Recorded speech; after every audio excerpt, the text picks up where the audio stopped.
So on the 4th of July, I went to a nice big celebration out at Lake Minnetonka. There were races for all kinds of people, young and old, the old-fashioned kind, the wheelbarrow and the three-legged races and all of that. And there was a parade by creative neighbors and kids on the theme red, white, and books. And they played softball, and they played volleyball. And there was marvelous fried chicken, and coleslaw, and chips, and watermelon, and buns, and cupcakes.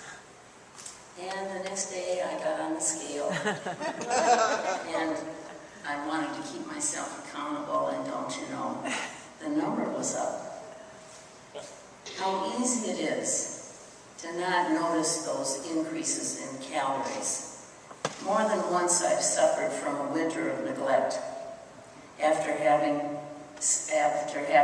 eaten too many things, too many chocolate treats, potato chips, and then had to sign up for a spring session of Weight Watchers. I've tried to change my eating habits at times, but in a day or two my promises dissolve like sugar in water. If someone else were to hint or suggest that I ought to change, I might become rebellious or angry. I might even eat more just to prove my independence. But when I step on the scale, there it is. I have to face that I'm not really healthy at this weight, and it's time to change. But changing will be a hassle. I may have to attend a meeting every week. I may have to pay attention to my habits or concentrate on which events and emotions trigger my desire to eat. Changing oneself is hard work.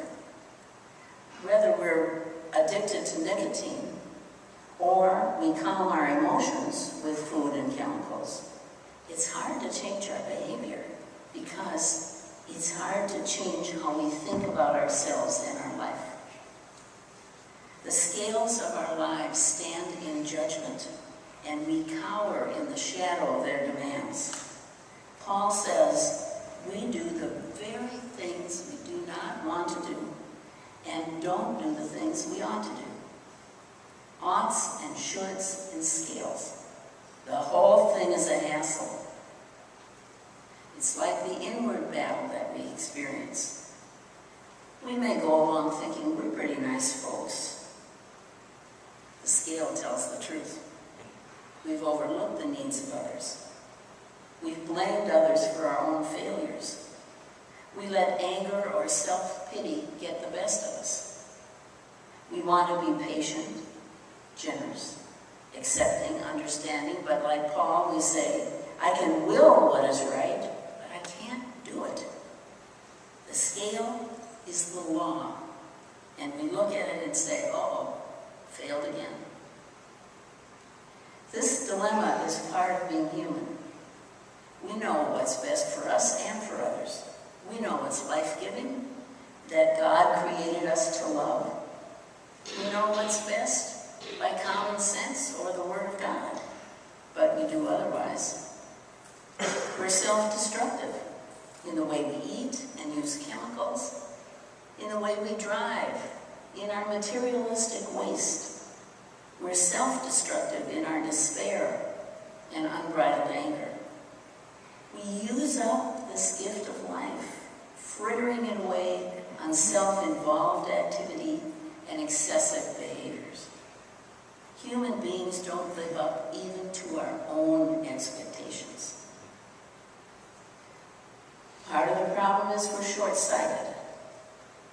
That we build levees for disasters rather than prevent problems upstream. We spend millions of dollars on prisons rather than on families and youth. In prison, how will convicts learn to be good parents or hold a job? It's poor social policy. We're short-sighted, we take shortcuts. Rather than face our emotions, our self-contempt or our disappointment or the loneliness that gets after us, we eat to fill our emptiness. For what I do is not the good I want to do. The evil I do not want to do, this I keep doing.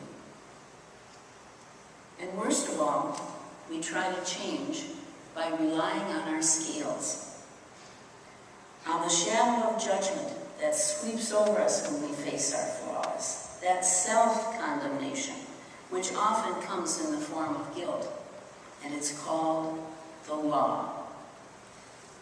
The law is the voice of God in our heads and hearts, reminding us that we have come up short and setting higher goals for us. The law is the scale that registers our true weight.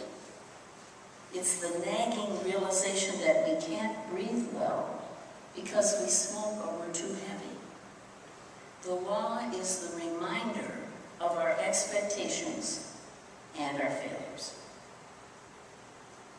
There are many ways to try to overcome our weaknesses. We may try self-improvement. I'm not endorsing any particular weight loss plan, but they may assist us toward change. I benefit from being in a group when I'm trying to change. Books, lectures, therapy, they all help, but they can't give us life. We still do what we do not want to do. We may try to cope with the law by discounting our condition. Nobody's perfect, we say. I'm probably just as good or maybe better than the next one. It'll probably be just as good if I delay until the last minute.